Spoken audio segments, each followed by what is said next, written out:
नमस्कार दोस्तों, study IQ में आप सभी का बहुत बहुत स्वागत है। इस वीडियो में हम लोग बात करने वाले हैं इंटरनेशनल रिलेशंस के सेट 7 को लेके। एज यू आर अवेयर कि हम लोग यूपीएससी के लिए एक क्रैश कोर्स रन कर रहे हैं, उसी में आईआर में ये सेट 7 है जो आपके साथ कवर किया जा रहा है।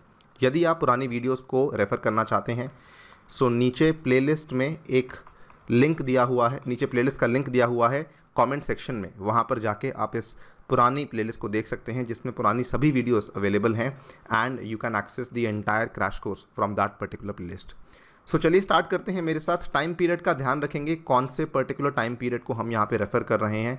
जून, जुलाई, अगस्त 2020 के ये करंट अफेयर्स हैं जो कि यहाँ पे हम डिस्कस करने जा रहे हैं। बहुत ही कम दिन रह गए हैं, अभी आपकी तैयारी एकदम हाईएस्ट पीक पे होनी चाहिए। Please do not leave any stone unturned. जो भी आपको पढ़ना है उसको आपको अभी पढ़ना है आने वाले प्रीलिम्स के लिए। चलिए स्टार्ट करते हैं। मेरा नाम है अनिरुद्ध। इस लेक्चर की पीडीएफ को यदि आप लोग डाउनलोड करना चाहते हैं तो मेरे टेलीग्राम चैनल से कर सकते हैं। इसके अलावा सोशल मीडिया पे भी आप मेरे साथ जुड़ सकते हैं। स्टडी आईक्यू की ऐप, जिसको कि आप लोग गूगल के प्ले स्टोर से डाउनलोड कर सकते हैं, इस पर्टिकुलर प्ले स्टोर की ऐप पे हमने एक नया कोर्स इंट्रोड्यूस किया है, that is the past year prelims के डिस्कशन का कोर्स। यदि आप इस पर्टिकुलर साल में यूपीएससी में अपीयर हो रहे हैं तब आप इस कोर्स को ज़रूर बाय कीजिए, बिकॉज इसमें हमने एक बहुत ही यूनिक स्ट्रैटेजी के साथ, जो कि सब्जेक्ट वाइज डिस्कस करता है पिछले 10 साल के पेपर्स को, ईयर वाइज नहीं, सब्जेक्ट वाइज डिस्कस करता है, जिसके थ्रू आप कंपैरिजन कर सकते हैं पिछले साल में और अगले साल में किस तरह से क्वेश्चन जो हैं वो बदले हैं। यदि आप अपीयर हो रहे हैं डेफिनेटली इस कोर्स को बाय कीजिए एंड मेक श्योर कि आप आने वाले प्रीलिम्स में अच्छा परफॉर्म कर सकते हैं। मात्र 12 से 13 दिन में आप इस कंप्लीट कोर्स को ख़त्म कर सकते हैं। ऑल राइट, इस पर्टिकुलर वीडियो में हम ये वाले टॉपिक्स आपके साथ कवर करने वाले हैं। ज़्यादा समय नहीं लेंगे, जितना रेलेवेंट होगा उतना ही बात करेंगे रिगार्डिंग दिस पर्टिकुलर टॉपिक्स। यहाँ पर जो हमारा मेन बेसिकली आइडिया है वो है इंडिया के नेबरहुड का। जो भी हमारे पड़ोसी देश हैं, जो भी हमारे पड़ोस में हो रहा है, उसको लेकर हम यहाँ पर चर्चा करने वाले हैं। चलिए स्टार्ट करते हैं। इंडिया बांग्लादेश में 2 बड़ी डेवलपमेंट्स हुई थी। जो पहली डेवलपमेंट हुई थी उसमें बेसिकली एक हमने प्रोटोकॉल साइन किया था for inland water trade and transit.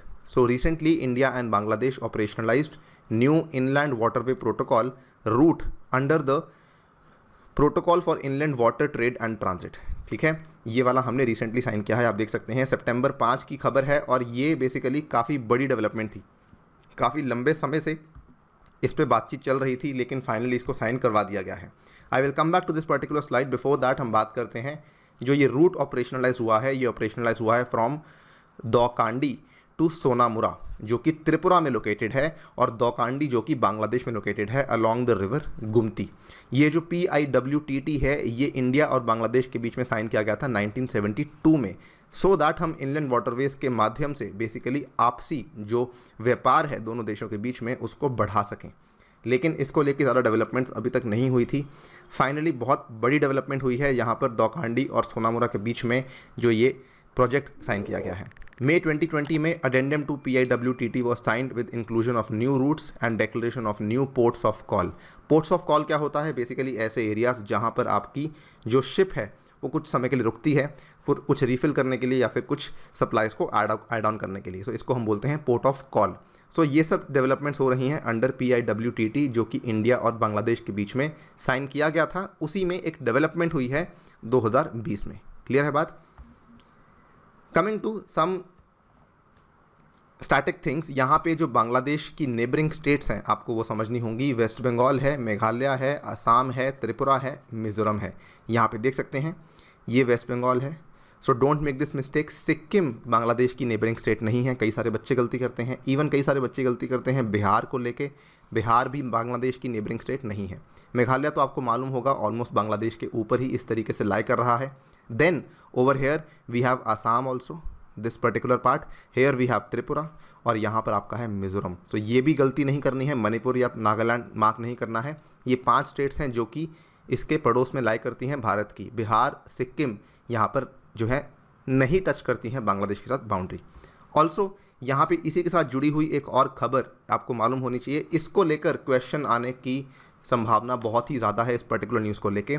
First container ship from Kolkata port to Agartala was reached via the Chattogram port. यहाँ पर कोलकाता से लेके अगरतला तक एक कंटेनर शिप रीच की थी वाया द चट्टग्राम पोर्ट। देखिए यहाँ पर अगर आप इस मैप में क्लियरली विजिबल नहीं है, इस मैप में देखिए, सो यहाँ कहीं पे पड़ता है कोलकाता पोर्ट, राइट। सो यहाँ पर जो आपका पहले क्या होता था, कोलकाता पोर्ट से मान लीजिए आपको कुछ सामान भिजवाना है, सो कोलकाता पोर्ट तक सामान पहुँच गया, उसके बाद सड़क से सामान जाता था यहाँ पे चिकन कॉरिडोर से होते हुए फाइनली रीच करता था त्रिपुरा, इस तरीके से। लेकिन अभी क्या हुआ है, इंडिया और बांग्लादेश के बीच में एक पहला कंटेनर शिप है जो कि कोलकाता पोर्ट से अगरतला गया बांग्लादेश के द्वारा होते हुए। सो स्टार्टिंग फ्रॉम हेयर, उसके बाद ये गया चट्टग्राम पोर्ट और चट्टग्राम पोर्ट से ये चला गया त्रिपुरा। इस तरीके से इसने अपने रास्ते को काटा। यही नहीं, यहाँ पर जो ट्रैवल टाइम था वो भी काफ़ी कम हो गया है। सो ये हुआ है, this was done under agreement on use of Chattogram and Mongla ports. Very very important, Chattogram और मोंगला पोर्ट्स सवाल आने के बहुत ज़्यादा चांसेस हैं, जो कि बेसिकली इंडिया के कार्गो को मूव करने के लिए भारत के साथ यहाँ पे एग्रीमेंट साइन हुआ है between India and Bangladesh. It will provide alternative and shorter route to connect the north east region through Bangladesh. So इसके कई सारे आगे जाके डेवलपमेंट्स एडवांटेजेस पॉसिबल हो सकती हैं, जैसे कि नॉर्थ ईस्ट रीजन की डेवलपमेंट हो जाएगी, जिसके बाद आगे जाके आप देख सकते हैं हमारी फॉरेन पॉलिसी का एक बहुत ही इंपॉर्टेंट जो कंपोनेंट है एक्ट ईस्ट पॉलिसी, उसको भी एक बढ़ावा मिलेगा and what not. So very very huge development इसको लेके, इसलिए मैं दोबारा बोल रहा हूँ, सवाल आने के बहुत ज़्यादा चांसेस हैं। चट्टग्राम पोर्ट और ये जो आपका मोंगला पोर्ट है, इसको आप ध्यान से देख लीजिए। यहाँ पर ये है आपका चट्टग्राम पोर्ट, ये है आपका Mongla port, located both in Bangladesh. Clear है बात। नेक्स्ट, यहाँ पर ये न्यूज़ भी बांग्लादेश के साथ ही जुड़ी हुई है, that is the Teesta river project. इसको लेकर बहुत सारी एनालिसिस हुई है एंड इसको लेकर एक सवाल ऑलमोस्ट मैं श्योर हूँ मेंस में इसके आने के चांसेस बहुत ज़्यादा हैं। जो सवाल है वो बेसिकली क्या बनेगा, वो ये बनेगा कि तीस्ता में पहली बार ऐसा हुआ है कि चाइना के द्वारा किसी नदी की डेवलपमेंट के लिए कुछ पैसा चाइना के द्वारा बांग्लादेश को दिया गया है। ऐसा कभी भी नहीं हुआ था। इसको लेकर कई सारे कारण थे कि चाइना और इंडिया के जो रिलेशंस हैं, इंडिया और बांग्लादेश के जो रिलेशंस हैं, इसके चलते कभी भी चाइना की डेवलपमेंट, चाइना का इंटरेस्ट बांग्लादेश के किसी भी रिवर प्रोजेक्ट में नहीं था। लेकिन इस बार फाइनली चाइना ने $1 बिलियन यहाँ पे दिए हैं for the Teesta river project. और यहाँ पर जो तीस्ता को लेकर ये बड़ी बात इसलिए बन जाती है बिकॉज तीस्ता को लेके इंडिया और बांग्लादेश में काफ़ी लंबे समय से डिस्प्यूट चलता आ रहा है, राइट। सो यहाँ पर हम बात करेंगे पूरे डिस्प्यूट के बारे में, सब चीज़ों के बारे में। China has proposed $1 billion loan to Bangladesh for a comprehensive management and restoration project on the Teesta river. So यहाँ पर तीस्ता रिवर के ऊपर एक मैनेजमेंट एंड रिस्टोरेशन प्रोजेक्ट शुरू किया जाएगा, जिसके चलते चाइना ने पैसा दिया है $1 बिलियन का। तीस्ता की ज्योग्राफी की बात करते हैं। तीस्ता रिवर बेसिकली एक ट्रिब्यूटरी है ब्रह्मपुत्रा रिवर की, जिसको ब्रह्मपुत्रा रिवर को आगे जाके जमुना कहा जाता है बांग्लादेश में, आपको मालूम होना चाहिए, सिंपल सी बात, right. Main tributary of Teesta is Rangit river and Teesta is one of the 54 rivers that enter Bangladesh from India and is 4th largest transboundary river in Bangladesh after Ganga, Brahmaputra and Meghna. So Teesta के ऊपर बांग्लादेश की बहुत सारी population depend करती है और यहाँ पर लगभग 4 बड़ी नदियाँ हैं, जिसमें से एक बड़ी नदी आपकी तीस्ता बन जाती है, right. Teesta also I want to tell you, Teesta का जो ओरिजिनेटिंग पॉइंट है वो इंडिया में है। It is not in Tibet, it is not in Bhutan, it is not in Nepal. Teesta का originating point, please remember this, वो इंडिया में लोकेटेड है, राइट। तीस्ता की मेन ट्रिब्यूटरी रंगित रिवर है। एक और चीज़ जो कि इस पर्टिकुलर स्लाइड में लिखी नहीं हुई है वो ये है कि तीस्ता को लेकर जो बांग्लादेश की जो डिवीज़न है, जो कि सबसे ज़्यादा इम्पैक्ट होती है, वो डिवीज़न का नाम है Rangpur division. So please remember this also. Rangpur division है जो कि अक्सर सुर्खियों में रहती है, जहाँ पर बांग्लादेश इंडिया को ब्लेम करती है कि रंगपुर डिवीज़न में यदि बाढ़ आई तो भी इंडिया की गलती है, यदि वहाँ पे सूखा आया तो भी इंडिया की गलती है। ये वो इंपॉर्टेंट डिवीज़न है और रंगपुर डिवीज़न में ही ये मेनली चाइना का जो पैसा लगाया जाएगा, ये रंगपुर डिवीज़न में ही लगाया जाएगा। ये अप्रॉक्सीमेटली नॉर्दर्न बांग्लादेश में कहीं लाई करती है। The project, I'm coming back to the project. So the project is aimed at managing the river basin efficiently, controlling the floods and tackling the water crisis in summers. So drought और flood की जो simultaneous situation यहाँ पे face करनी पड़ती है, so कभी बाढ़ कभी सूखा, इस चीज़ को मैनेज करने के लिए चाइना यहाँ पे पैसा दे रहा है। It is the first time China is getting involved in a river management project in Bangladesh. River Teesta के बारे में थोड़ी जानकारी और, ये ओरिजिनेट करती है सोलमो इंडिया से। It flows through the states of Sikkim and west Bengal in India. In Bangladesh Teesta flows through Rangpur division. Here it is mentioned before meeting Brahmaputra river at Chilmari. So Brahmaputra और जो तीस्ता है इनका मीटिंग पॉइंट है चिलमारी में, और ये फ्लो करती है रंगपुर डिवीजन से होते हुए, जो कि सबसे ज़्यादा इम्पैक्टेड डिवीजन है इस पर्टिकुलर कंट्री का। इंडिया बांग्लादेश का जो तीस्ता रिवर का इशू है, इसके बारे में ब्रीफली बात करनी इंपॉर्टेंट है। इसको लेके सवाल आने के चांसेस काफ़ी कम है, एटलीस्ट प्रीलिम्स में, लेकिन मेंस में जैसा कि मैंने आपको बताया काफ़ी इंपॉर्टेंट टॉपिक बन जाता है। तीस्ता जो है वो इंडिया और बांग्लादेश के बीच में एक विवाद का मुद्दा रहा है काफ़ी लंबे समय से। Even if you date back to 1951, उस समय बांग्लादेश भी नहीं था, उस समय बांग्लादेश ईस्ट पाकिस्तान था। तब से लेकर अभी तक ये मुद्दा चलता आ रहा है।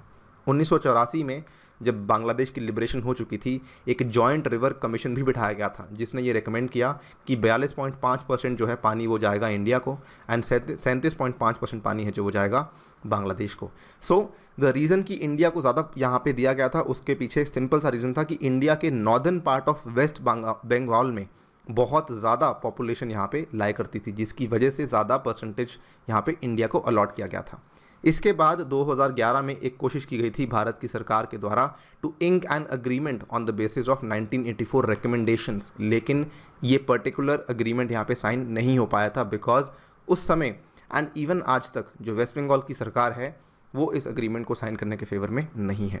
सो ये एक another as I told you बहुत बड़ा मुद्दा बन जाता है। इवन ये कोऑपरेटिव फेडरलिज्म का बहुत बड़ा मुद्दा बन जाता है कि एक स्टेट गवर्नमेंट किस तरीके से मना कर सकती है and so on, but we are not getting into that right now over here.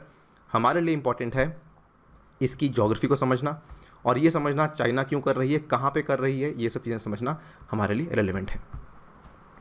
Next हम बात करते हैं इंडिया भूटान के हाइड्रो पावर प्रोजेक्ट को लेकर। सो यहाँ पर केवल इंडिया भूटान में एक हाइड्रो पावर प्रोजेक्ट ही नहीं है, इनफैक्ट इनको इन दोनों कंट्रीज़ के बीच में एक नया ट्रेड रूट भी शुरू किया गया है। सो इसको मैंने कवर नहीं किया है, but I am just covering it with you right now. जो नया ट्रेड रूट शुरू किया गया है वो असल में शुरू किया गया है जयगांव और पसाखा के बीच में। सो इसकी जानकारी आपको मिल सकती है यदि आप ट्विटर पे जाके, जो हमारी इंडियन एम्बेसडर हैं टू भूटान, उनके ट्विटर अकाउंट से आप देख सकते हैं जयगांव पसाखा के बीच में ट्रेड रूट शुरू किया गया है। बहुत बड़ी डेवलपमेंट मानी जा रही है दोनों कंट्रीज़ के लिए, और इसके थ्रू हमारा जो फ़िलहाल जो एक ही रूट था इंडिया और भूटान के बीच में, ये माना जा रहा है कि वो पर्टिकुलर रूट जो है वो डीकंजेस्ट हो सकता है। तो ये काफ़ी ज़्यादा फ़ायदे की बात है इंडिया और भूटान के इकोनॉमिक एंड ट्रेड रिलेशंस को इम्प्रूव करने के लिए। खैर, यहाँ पर इंडिया और भूटान के बीच में हाइड्रो पावर प्रोजेक्ट को लेकर बड़ी डेवलपमेंट हुई है। India Bhutan sign pact for first joint venture hydro power project. अभी तक क्या होता था कि जितने भी इंडिया ने भूटान में जाके हाइड्रो पावर के प्रोजेक्ट्स बनाए थे वो होते थे वन साइडेड, यानी कि इंडिया बनाता था, इंडियन कंपनीज ही वहाँ जाके बनाती थी, और जो भी पावर वहाँ पे उनसे पैदा होती थी उस पावर को इंडिया एक्सपोर्ट करती थी बैक टू इंडिया इटसेल्फ। सो इसके चलते क्या हो रहा था, भूटान का इसमें कोई रोल नहीं था। भूटान का रोल केवल इतना था कि भूटान की ज्योग्राफी का इस्तेमाल करने दे रहा था भूटान भारत को। लेकिन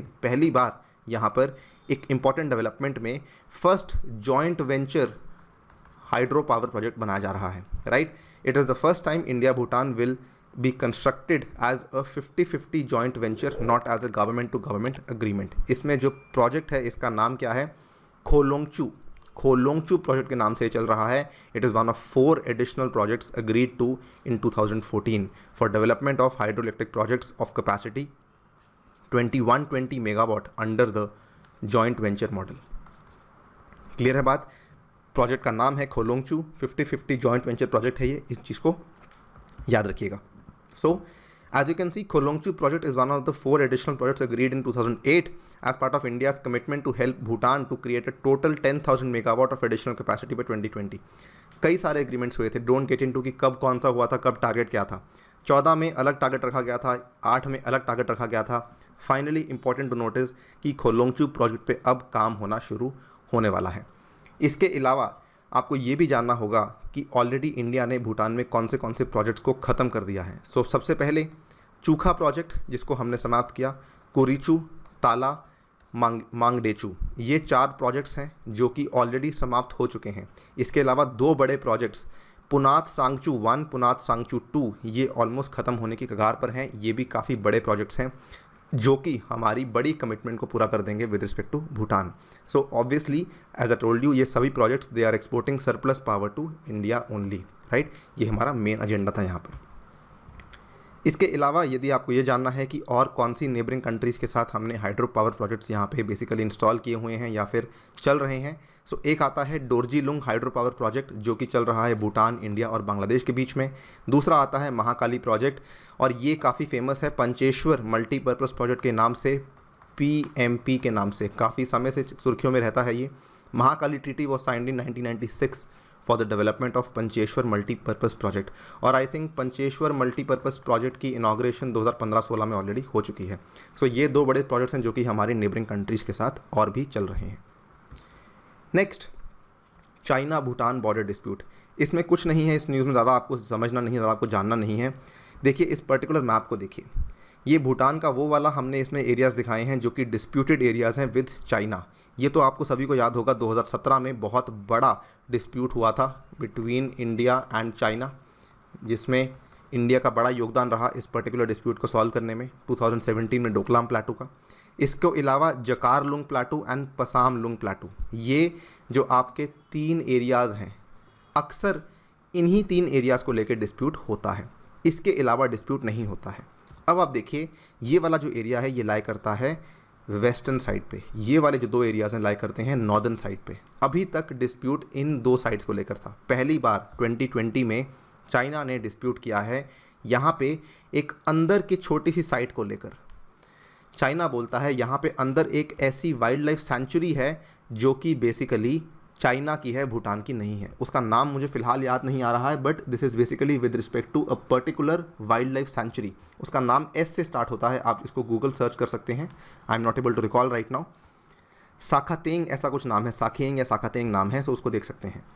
सो China has attempted to stop UNDP's global environment facility funding for Sakteng wild life sanctuary, here is the name, claiming it was disputed territory but was overruled. So ये साखतेंग वाइल्ड लाइफ सेंचुरी है जो कि लगभग लाई करती है यहाँ कहीं पे, this is over here, yes. So ये वाला जो डिस्प्यूटेड एरिया है जहाँ पे चाइना बेसिकली इंट्रूजन करने की कोशिश कर रहा है। सो फार डिस्प्यूट जो है वो अभी तक जकार लुंग, पसम लुंग एंड डोकलाम को लेके था, लेकिन पहली बार ये डिस्प्यूट ईस्टर्न बॉर्डर पर भी आया है।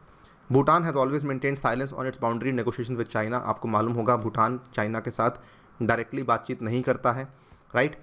और भूटान के कोई फॉर्मल डिप्लोमेटिक रिलेशंस नहीं हैं चाइना के साथ। भूटान जो है वो कम्प्लीटली जो है बातचीत करता है इंडिया के थ्रू, अगर उसको चाइना के साथ भी कोई बात करनी होती है। सो इंडिया और भूटान की जो फ्रेंडशिप ट्रीटी है 2007 में साइन हुई थी।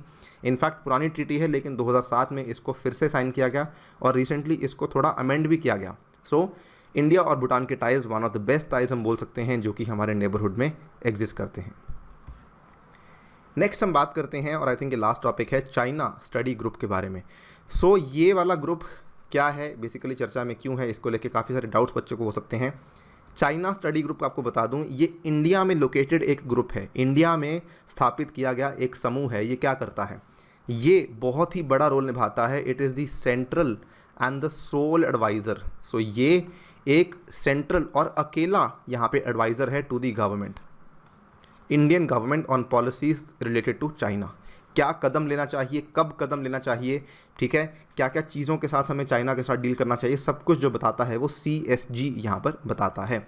CSG बेसिकली एक सेक्रेटरी लेवल की ग्रुपिंग है। कौन से सेक्रेटरीज़ हैं, 3 अहम सेक्रेटरीज़ हैं, foreign secretary, home secretary and defence secretary. और साथ ही में जो तीनों सर्विसेज हैं, नौसेना, वायुसेना और आपकी आर्मी, तीनों के जो वाइस चीफ्स हैं, ठीक है, इन तीनों के vice chiefs of the 3 services ये भी यहाँ पे होते हैं, along with the chief of IB and रॉ। सो ये 8 लोग यहाँ पे बैठते हैं, जिसके चलते चाइना स्टडी ग्रुप बनाया गया था, जो कि आगे जाके गवर्नमेंट को एडवाइस करता है। सो यहाँ पर कई जितनी भी चीज़ें फ़िलहाल चल रही हैं चाइना बॉर्डर पे, जो भी हो रहा है, चाइना की ट्रेड को लेके जो भी हो रहा है, सब कुछ चाइना स्टडी ग्रुप ही आप कह सकते हैं मोटा मोटा एडवाइस कर रहा है, राइट। इसकी हिस्ट्री जान लेते हैं। ये पहली बार असल में बनाया गया था 1975 में, किसके सुझाव पे, of the then PM Shrimati Indira Gandhi ji. और उसके बाद जो आपने नाम सुना होगा KR नारायणन जी का, जो आगे जाके भारत के राष्ट्रपति भी बने थे, एक समय पे वो भी इसके हेड थे। In fact he was the first head of China study group. The primary task was actually to monitor the India China border, लेकिन आज की डेट में चाइना को लेकर सभी तरह की पॉलिसीज़ की रिकमेंडेशन चाइना स्टडी ग्रुप ही करता है, राइट। फाइनली एक छोटा सा टॉपिक है जिसको लेके क्वेश्चन आने के चांसेस काफ़ी ज़्यादा हैं in fact, that is 6+2+1 group on Afghanistan. Also I want to tell you, China study group के ऊपर मैं एक्सपेक्ट कर रहा हूँ क्वेश्चन। अक्सर ऐसे टॉपिक्स को नॉर्मल बच्चे मिस कर जाते हैं, राइट। 6+2+1 ग्रुप ऑन अफगानिस्तान ये क्या है? So UN secretariat held the 6+2+1 meeting on regional efforts to support peace in Afghanistan. So आपको मालूम होगा अफगानिस्तान में काफ़ी लंबे समय से युद्ध चल रहा है, एंड जो वॉर चल रही है तालिबान में एंड बिटवीन द गवर्नमेंट 2001 से वो स्टार्ट हो चुकी थी, अभी तक वो चल रही है, जारी है। एंड इवन यूएसए इसमें इंटरवेंशन कर रहा है। इसमें बेसिकली जो 6 नेबरिंग कंट्रीज़ हैं वो हैं अफगानिस्तान की, China, Iran, Pakistan, Tajikistan, Turkmenistan and Uzbekistan. So ये तो हुई 6 नेबरिंग कंट्रीज़। उसके बाद जो 2 है, ये 2 में क्या आता है? 2 में आता है यूएसए एंड रशिया, जो कि दोनों बड़े भागीदार हैं इस पर्टिकुलर युद्ध में। एंड 1 में क्या आता है? 1 में आता है Afghanistan itself. Please don't make a mistake, even though Afghanistan का बॉर्डर इंडिया से ज्वाइन करता है, लेकिन India was not invited to the meet. India इस पर्टिकुलर ग्रुप का हिस्सा नहीं है। So very very important to note, 6+2+1 जो यूएन सेक्रेटेरिएट करवाता है, इसका हिस्सा इंडिया नहीं है, राइट। इसी नोट पे आपसे विदा लेता हूँ। We will come back with IR set 8 to discuss some other things, जिसमें हम इंडिया एंड वर्ल्ड के बारे में चर्चा करेंगे। तब तक के लिए thank you for listening, stay tuned and stay safe.